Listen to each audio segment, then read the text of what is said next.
मेरा सोने वाला है, सवेरा ढूंढने वाले, सवेरा होने वाला है, सवेरा होने वाला है।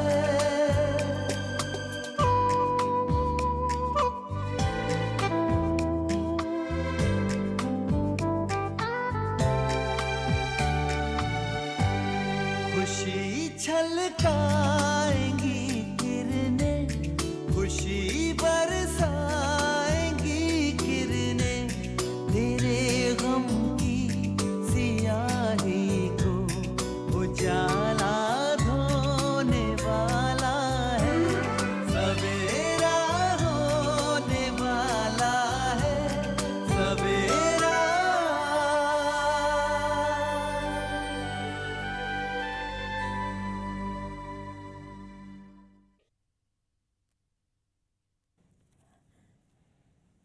अबू, ये अचानक मुझे ऑस्ट्रेलिया भेजने का ख्याल आपको कैसे आया? बस यूं ही बेटा, यूं ही, कोई खास वजह नहीं है। तुम्हारी फूफी तुम्हें याद कर रही थी, इसलिए मैंने सोचा कुछ रोज के लिए तुम ऑस्ट्रेलिया चली जाओ तो अच्छा है। मगर इसी मौके पर ही क्यों अबू? मतलब मैं कुछ समझा नहीं। क्योंकि मेरे जिंदगी का अहम फैसला अभी बाकी है। देखो बेटा, कुछ रोज के लिए तुम ऑस्ट्रेलिया चली जाओगी तो कोई हर्ज नहीं है। तुम नए लोगों से मिलोगी जुलोगी, तुम्हारे लिए बेहतर होगा। और जिन हालात से तुम गुजरी हो उसके बाद तुम्हारे लिए एक चेंज बहुत जरूरी था, इसलिए मैंने जरूरी समझा कि तुम ऑस्ट्रेलिया जाओ, और कुछ नहीं। मगर ऑस्ट्रेलिया ही क्यों अबू? क्योंकि तुमने ऑस्ट्रेलिया देखा नहीं है, और काफी अरसे से तुम्हारी फूफी तुम्हें याद कर रही थी, इसलिए मैंने सोचा तुम ऑस्ट्रेलिया चली जाओ। अबू, फिलहाल मेरा वहां जाने का कोई मन नहीं है। देखो बेटा, मैं तुम्हारी फूफी से वादा कर चुका हूं कि तुम वहां पहुंच रही हो। सॉरी अबू। उन्होंने तुम्हारे आने का इंतजाम भी कर दिया है, सारी तैयारियां शुरू कर दी हैं। पर अबू, मैं नहीं जाना चाहती हूँ। तस्लीम, तुमने मुझसे वादा किया था कि तुम एक नई जिंदगी की शुरुआत करोगी। अभी कुछ देर पहले ही वादा किया था। हाँ अबू, मगर जिंदगी की शुरुआत करने के लिए वहां जाना जरूरी तो नहीं है। कुछ रोज के लिए चली जाओगी तो तुम्हें एहसास होगा कि तुम वहां जाकर एक नई जिंदगी की शुरुआत कर रही हो, और कुछ नहीं बेटा, कोई खास वजह नहीं है। नहीं अबू, मैं वहां जाना नहीं चाहती, बस। तस्लीम बेटा, सुनो मेरी बात।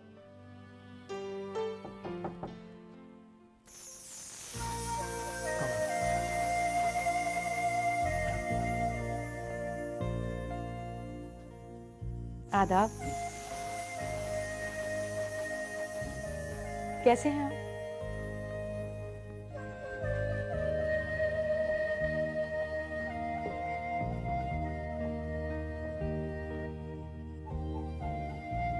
ऐसे क्यों घूर रहे हैं आप? आओ मेरे साथ, यहाँ बैठो, यहाँ बैठो, और खामोशी से मेरी बात सुनो।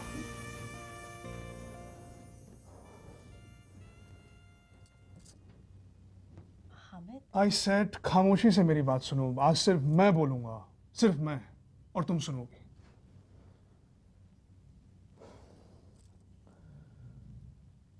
देखो, तुम्हें मुकदमे में जितवाने की मेरी जिम्मेदारी है। It's my job, it's my responsibility. तुम्हें सजा नहीं होगी, आई अश्योर यू।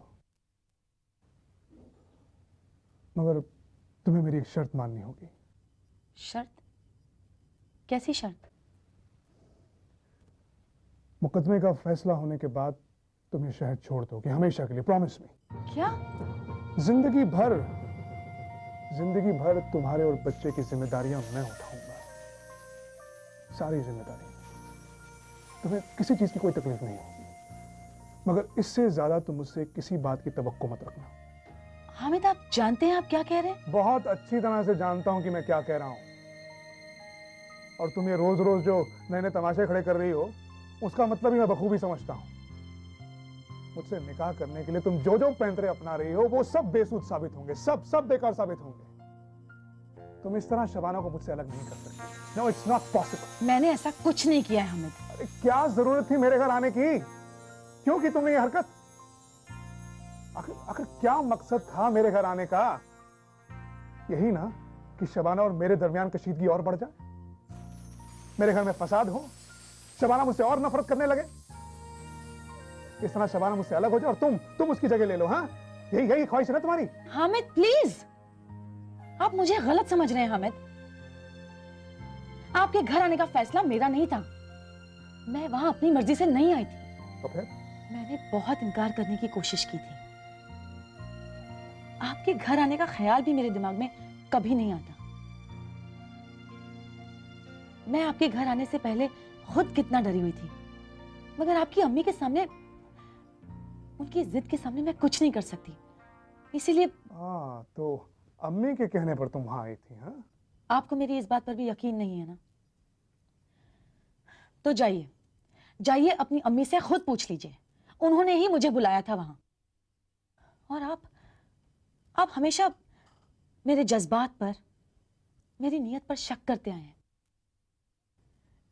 जब जी में जो आया बोल दिया। मुझ पर तहमत लगाने से पहले एक बार, सिर्फ एक बार सोच तो लिया होता। आप चाहते हैं कि मैं ये शहर छोड़कर चली जाऊं ना?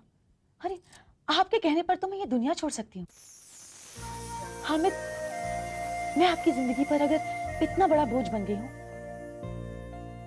तो आपकी जिंदगी से दूर जाने के लिए मैं मुकदमे के फैसले तक का इंतजार नहीं करूंगी। हामिद, मैं सजा से नहीं डरती, क्योंकि मुझे मालूम है कि मैं बेगुनाह हूं। मैंने कोई जुर्म नहीं किया। अगर अल्लाह ताला मेरे साथ है ना, तो आपकी मदद के बगैर मैं अदालत में बेगुनाह साबित हो जाऊंगी। मगर बार बार प्लीज इस तरह आप मुकदमे और अदालत के बारे में बात करके कम से कम मेरी मोहब्बत को खुदगर्जी का नाम तो मत दीजिए। हामिद, आप अपनी बीवी के साथ सुकून से रहना चाहते हैं तो ठीक है, मैं आपके उस सुकून में कोई हलल नहीं डालूंगी। ये मेरा वादा है। दूर चली जाऊंगी मैं आपकी जिंदगी से हमेशा हमेशा के लिए। मगर प्लीज प्लीज हामिद, मुझ पर एक एहसान कर दीजिए, एक मेहरबानी कर दीजिए।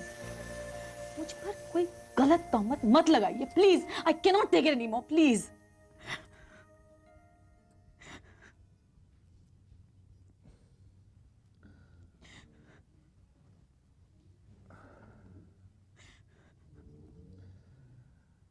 शुगुफ्ता, तुम तो जानती हो मैं झुंझलाहट और गुस्से में आकर बहुत कुछ कह जाता हूँ। देखो, आइंदा से ख्याल रहे, अम्मी के कहने पर ऐसी कोई हरकत मत करना। हामिद की अम्मी उसे घर तक, मेरे बेडरूम तक ले आई शाहीन, और उसकी जुर्रत देखो, वो बेखौफ चली आई। धक्के मार के बाहर निकाल देना चाहिए था उसे। मैं तो उसे धक्के नहीं मार सकी, मगर हामिद की अम्मी ने उसके सामने मुझे थप्पड़ मारा। क्या? उन्होंने आपको थप्पड़ मारा? उनकी नजरों में मेरी कोई अहमियत नहीं है शाहीन। वो तो दिन रात इस कोशिश में लगी रहती है कि मुझे दूसरों की नजरों में भी गिरा सके। Now this is too much, आपा। उन्होंने आप पर हाथ उठाया, वो भी उसकी खातिर और उसके सामने। आपा, I just don't understand। आखिर आपकी ऐसी क्या मजबूरी है जो आप इतनी जिल्लत उठाकर उस घर में रह रही हैं, इतना सब कुछ बर्दाश्त कर रही हैं? अगर मैं आपकी जगह होती ना, 2 मिनट में वो घर छोड़ चुकी होती, तोड़ आती सारे रिश्ते। भीतर से तो रिश्ते टूट ही चुके हैं शाहीन, अब तो बस ऊपरी जुड़ाव बाकी है। मैं भी छोड़ देना चाहती हूँ ये घर, दम घुटता है मेरा यहाँ। मगर फिर भी, बावजूद इसके भी पता नहीं कौन सी ऐसी चीज है जो मुझे खींच कर इस घर में वापस ले आती है। पता नहीं कौन सी चीज है जो मुझे यहाँ रोक लेती है। आपा, आप अपने जज्बातों के हाथों मजबूर हैं। आप उस घर से, जीजू से और उस रिश्ते से खुद को अलग ही नहीं कर पा रही हैं। क्योंकि ये आपकी फितरत नहीं है। आपा, आपका दिल दिमाग ये कबूल करने को तैयार ही नहीं है कि आपका शोहर बेवफा है और आपको उससे अलग हो जाना चाहिए। मगर आपके इन्हीं जज्बात को आपकी कमजोरी समझकर उसका नाजायज फायदा उठाया जा रहा है। तुम ठीक कह रही हो शाही।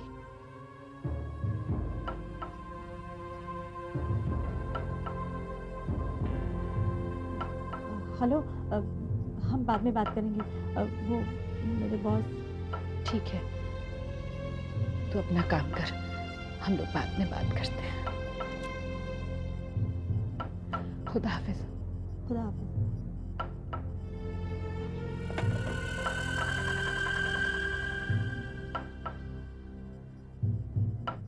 मोहतरमा, ये मेरा ऑफिस है, ना तो आपका घर है और ना ही कोई पब्लिक टेलीफोन बूथ कि सिक्का डाल और बातें करते रहे। यहाँ कुछ जरूरी काम होते हैं, कुछ जरूरी कॉल्स आती हैं और आपसे उम्मीद की जाती है कि काम वक्त पर पूरा किया जाए। सर वो गप्पे हाँकने के लिए यहाँ नहीं रखा गया आपको। बेहतर होगा कि यह काम आप अपने घर पर किया करें। आपसे उम्मीद की जाती है कि अपने काम पर तवज्जो दें। सर दरअसल बात शट अप! सफाई देने की बजाय शर्मिंदा होना चाहिए आपको। यही सब करने आती हैं आप यहाँ? सर मुझे लगता है आप ओवर रिएक्ट कर रहे हैं। मैं फिजूल में टाइम पास करने के लिए बात नहीं कर रही थी। मुझे समझाने की कोशिश मत करो। समझती क्या आप खुद को? और अपने बॉयफ्रेंड को यहाँ का नंबर देने की जरूरत नहीं है। मैं किसी बॉयफ्रेंड से बात नहीं कर रही थी, मैं अपनी आपा से बात कर रही थी और वो भी उन्हें प्रॉब्लम थी इसलिए इतनी देर तक उनसे बात करनी पड़ी। मैं ऑफिस में गप्पे हाँकने नहीं आती। मुझे मेरी जिम्मेदारियों का एहसास है। मैं गैर जिम्मेदार नहीं हूँ और मुझे ऑफिस के कानून कायदे भी पता है। जरा सी बात पर मुझे गैर जिम्मेदार साबित करने की कोशिश करते हैं आप। सर, अगर आप मुझसे इतने ही नाखुश हैं तो कह दीजिए, मैं अभी इसी वक्त ये नौकरी छोड़ देती हूँ।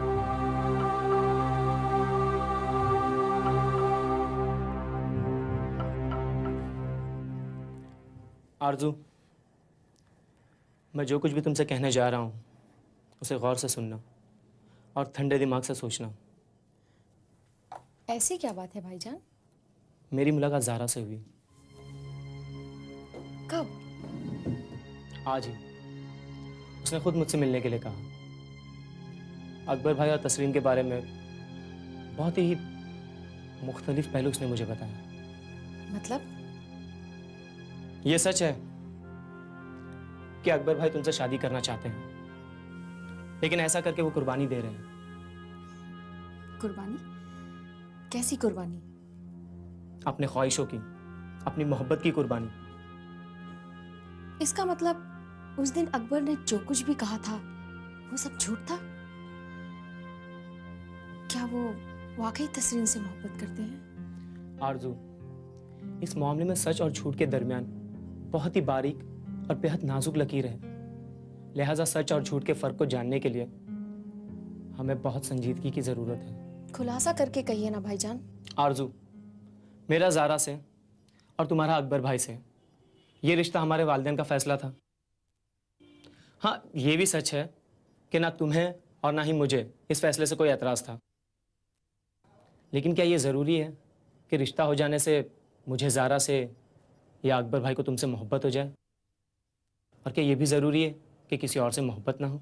सीधे सीधे कहिए ना भाईजान कि ज़ारा भाभी ने आपसे ये कहा है कि अकबर मुझसे नहीं तसरीन से मोहब्बत करते हैं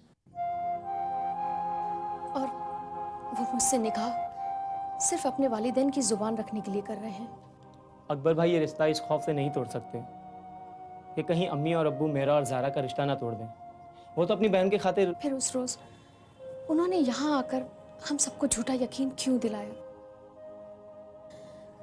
कि वो मुझसे पूरी ईमानदारी के साथ निकाह करना चाहते हैं? आरजू, अकबर भाई आज भी अपनी जगह पूरे ईमानदार है। वो मन ही मन तस्रीन को चाहते हैं। इस बात का एहसास सिर्फ ज़ारा को है। उन्होंने कभी तस्रीन से अपनी मोहब्बत का इजहार नहीं किया और ना ही उसकी मोहब्बत को कबूल किया। इन पेचीदा बातों से आपकी क्या मुराद है, मुझे समझ नहीं आ रहा।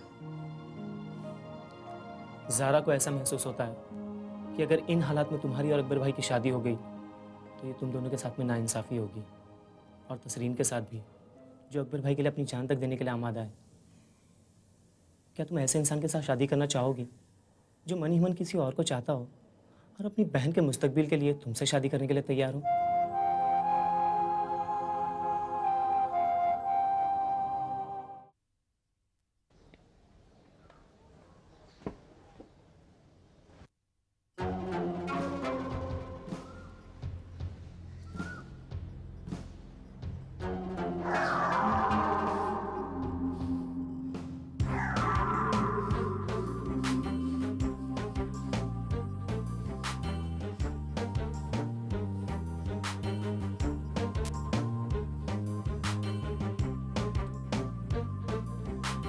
शगुफ्ता फालतू की लड़की दो कौड़ी की लड़की। महबूब भाई,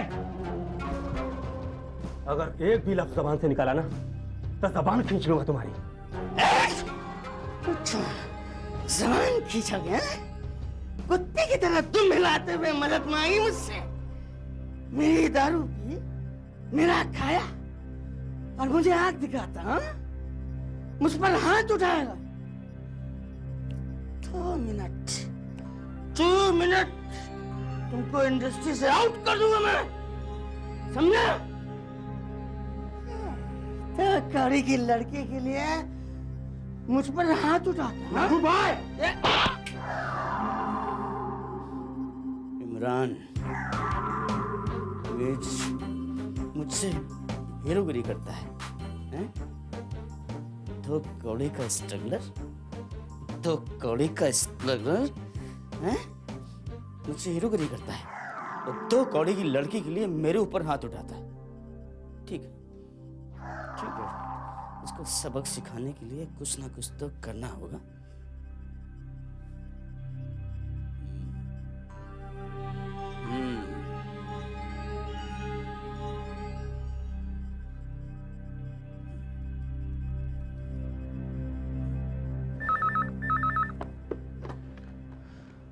हेलो हुजूर आदाबर, आपकी तारीफ। इस नाचीज को महबूब आलम कहते हैं हुजूर। महबूब आलम, कहो कैसे याद किया? अरे हुजूर, आपको तो मैं मरते दम तक भूल ही नहीं सकता हूँ। ना भूलो, उसी में तुम्हारी बेहतरी है। बको, फोन किस लिए किया था? हुजूर एक बात बताऊं, कानून की मदद करना एक जिम्मेदार शहरी का फर्ज होता है हुजूर। ये मैं अच्छी तरह से समझता हूँ हुजूर। बड़ी समझदारी की बातें कर रहे हो आज। हुजूर समझदार तो मैं बचपन से ही हूँ, पैदाइशी हूँ, लेकिन क्या है कि दुनिया मुझे समझदार समझती ही नहीं, क्या करूँ। बस बस, काम की बात करो। हुजूर मैं जो बात बताने जा रहा हूँ ना आपको, आपके काम की है। आप जैसे ही सुनेंगे खुशी से उछल पड़ेंगे। आगे बोलो। देखिए हुजूर, मेरी किसी से जाती दुश्मनी नहीं। मैं जो बात कहने जा रहा हूँ ना हुजूर, वो अपना फर्ज समझ के कह रहा हूँ, एक जिम्मेदार शहरी की हैसियत से हुजूर। वो ज्यादा बातें मत बनाओ, आगे बको, क्या कहना चाहते हो? हुजूर आप इमरान को तो जानते ही हैं। इमरान को जानते हैं ना हुजूर आप? हाँ जानता हूँ हुजूर। वो 2-4 रोज पहले मेरे घर आया था हुजूर। वो अक्सर आ जाता है जब जब उसकी जेब खाली हो जाती है हुजूर। वैसे उसके साथ ताल्लुकात रखना हुजूर मुझे कतई पसंद नहीं है। बहरहाल हुजूर वो आया था और वो नशे में था हुजूर। नशे में कुछ कुछ बक रहा था। उसने हुजूर अपने मुंह से जुर्म कबूल किया है मेरे सामने। क्या क्या जुर्म कबूल किया उसने? हुजूर उसने मुझसे कहा कि उसने शगुफ्ता की अम्मी का कत्ल किया है। वो शगुफ्ता की अम्मी का कातिल है हुजूर, उसको गिरफ्तार कर लीजिए। इमरान और शगुफ्ता की अम्मी का कातिल?